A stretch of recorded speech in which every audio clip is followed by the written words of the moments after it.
Oui, alors donc le groupe INSEC est installé dans 4 villes en France, hein, Paris, Bordeaux, Lyon, qui sont un triangle un peu d'or, on va dire, hein, même pour le monde de la santé, des maisons de soins, de retraite, etc., ainsi qu'à Chambéry en Savoie. Et puis nous sommes également implantés à Monaco, à Londres et à Chicago, donc avec 15 000 étudiants, 145 millions d'euros de budget, une partie maintenant non négligeable sur la formation continue.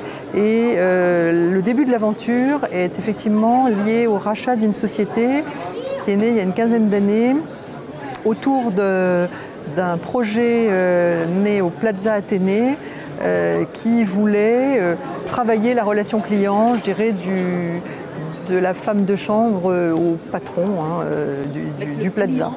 Voilà, sachant qu'effectivement, l'idée était à la fois de travailler l'ADN de la marque et de faire que le client du Plaza, par la relation client et par la dimension humaine de cette relation client, est une émotion, parce qu'on est en plein marketing émotionnel. Parce que évidemment, quand on paye une chambre d'hôtel 1 500 €, on n'attend pas forcément uniquement d'avoir une jolie chambre, quoi. En fait, on attend d'avoir un souvenir et de créer un lien.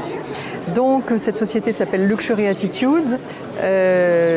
Son cœur de métier, c'est d'aller très loin à la fois dans la théorie de la relation humaine client-fournisseur. Et également, donc sa particularité, c'est qu'elle crée des signatures. Donc on a des clients on a formé à peu près tous les clients, les collaborateurs des grands palaces parisiens, mais ensuite on a décliné sur des marques de luxe. Et puis ensuite on s'est rendu compte que ça a intéressé en fait beaucoup les marques premium. Au départ c'était l'automobile.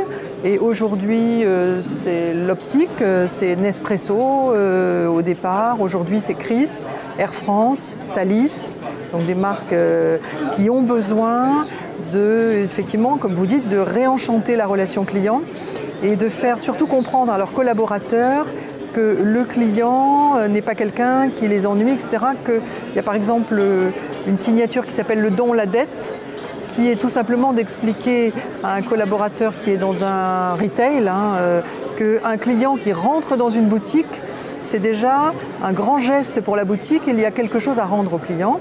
Donc ça c'est assez basique, mais quand ça part dans une formation, dans des signatures, c'est intéressant. Donc pourquoi? Parce qu'en fait l'INSEC s'est doté d'un laboratoire de recherche qui est quand même très orienté sur le marketing, hein. D'ailleurs, on organise le 10 et 11 avril un symposium à Monaco sur le luxe entre tradition et innovation. Donc ça va être assez intéressant de voir pourquoi est-ce que les grandes marques de luxe françaises tirent leur épingle du jeu et en quoi le transfert des technologies n'est pas possible dans ce secteur, ou très compliqué. Et dans le luxe, la relation client est quelque chose de totalement fondamental. On ne vend pas une montre de luxe comme on vend une montre. Voilà. Alors, ce qui est très intéressant, c'est de se rendre compte que tous les codes du luxe sont recherchés par toutes les entreprises, même celles qui ne sont pas des entreprises de luxe. Et comme nous sommes très impliqués dans le monde de la santé depuis plus de 30 ans, via Subsanté, hein, et moi j'ai participé il y a 15 ans à la création de la première formation à Lyon d'assistant de recherche clinique, hein, donc je connais bien ce métier. Il est clair qu'en santé, quelle que soit la situation, le client est dans une posture, il est très en demande. Voilà. Soit il est vraiment très angoissé, comme dans une maison de retraite où vous allez placer votre père, votre mère, etc. Quelqu'un qui vous est cher en tout cas, et un hôpital évidemment, mais même une pharmacie. C'est un lieu où les gens sont angoissés et demandent une relation client qui n'est pas celle qui est la leur. Ça doit être très personnalisé. D'où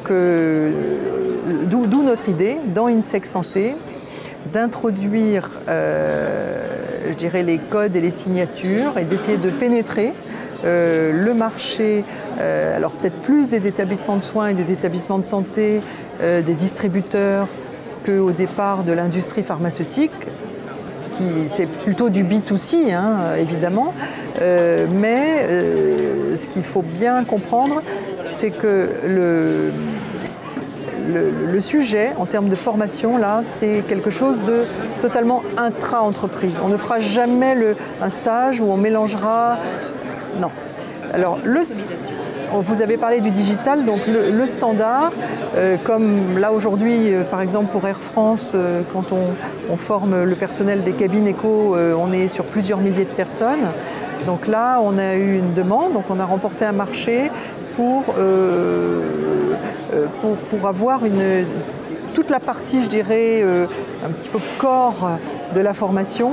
C'est à peu près 70% que nous allons implanter sur une formule qui s'appelle du e-movie learning en ligne, entièrement en ligne, qui sera en anglais, en français et en mandarin, et où en 12 séquences, avec 12 séries, une série avec 12 feuilletons de 20 minutes à chaque fois, qu'on a tourné à Paris, à New York, à Delhi et à Shanghai.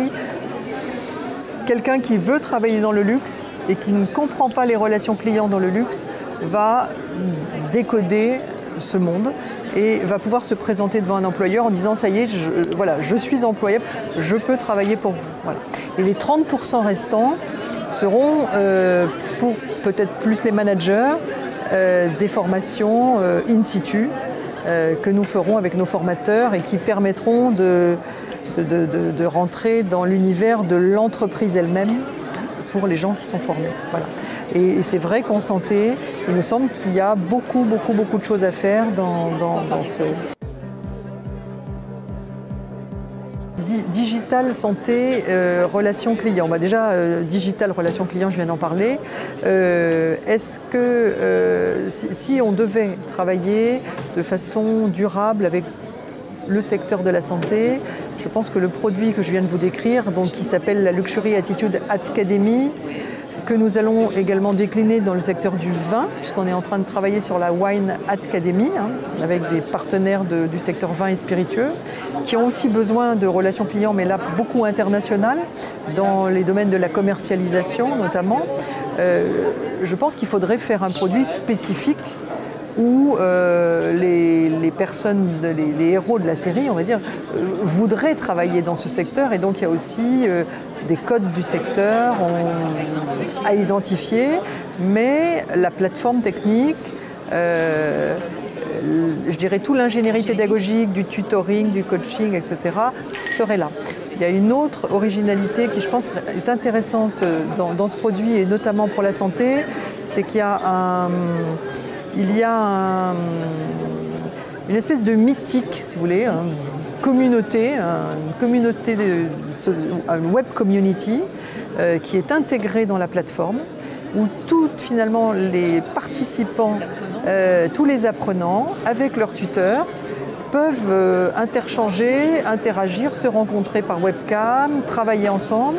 Et toute l'idée, c'est aussi d'aider les formés à se créer un network virtuel, mais bien réel en réalité, puisque ce sont des gens qui auront travaillé ensemble pendant 12 semaines sur une thématique commune, une envie commune de travailler dans le même secteur, de se former quand même à une relation client de haut niveau.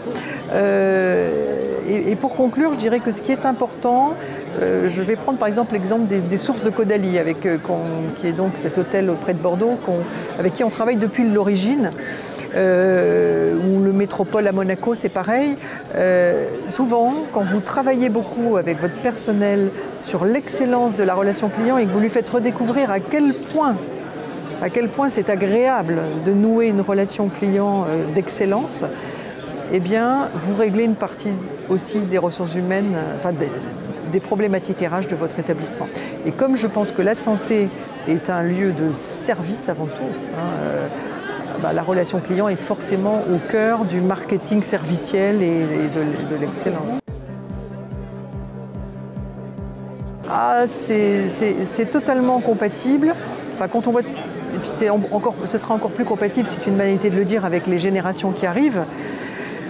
Et puis c'est évidemment beaucoup moins cher pour les entreprises. C'est un outil qui, quand il est de qualité, est quand même très flexible, qui permet aussi aux gens de travailler pendant la formation, parce qu'ils peuvent faire leurs séquences le soir, le week-end, donc c'est très flexible. Ça permet d'avoir une vie de famille, une vie professionnelle.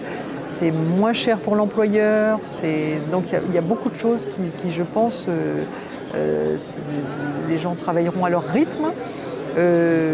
Donc pour l'instant, enfin, tous les essais qu'on a faits, pour vous donner un petit exemple qui m'a beaucoup amusé, c'est qu'en réalité on a fait des tests et que les formés, avec ce système-là, avec leurs tuteurs, avec les webcams, avec les formés qui travaillent avec eux, sachant qu'ils peuvent voir aussi à la fois leurs notes, leurs performances, mais celles d'à côté. Donc on n'est pas du tout dans un système français, je dirais, de notation et d'évaluation.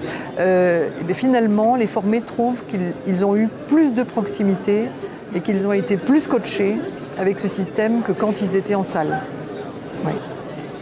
Et ça, je pense que c'est tout simplement parce qu'on est aujourd'hui vraiment passé dans une culture où l'écran n'est qu'un outil, mais la personne qui chatte avec vous ou que vous voyez sur l'écran, elle est exactement comme si elle était avec vous dans la pièce. Voilà.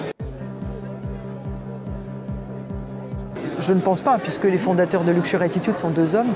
Et non, je pense que c'est plus mon goût pour le marketing et le fait justement que le digital ait introduit finalement des outils marketing qui aujourd'hui tournent essentiellement et de plus en plus autour des communautés. Donc qui dit communauté dit émotion et donc marketing émotionnel. Donc je ne suis pas sûre que ce soit... C'est peut-être ma personnalité, mais le fait que je sois une femme, je ne suis pas certaine, ne me pose pas la question en tout cas.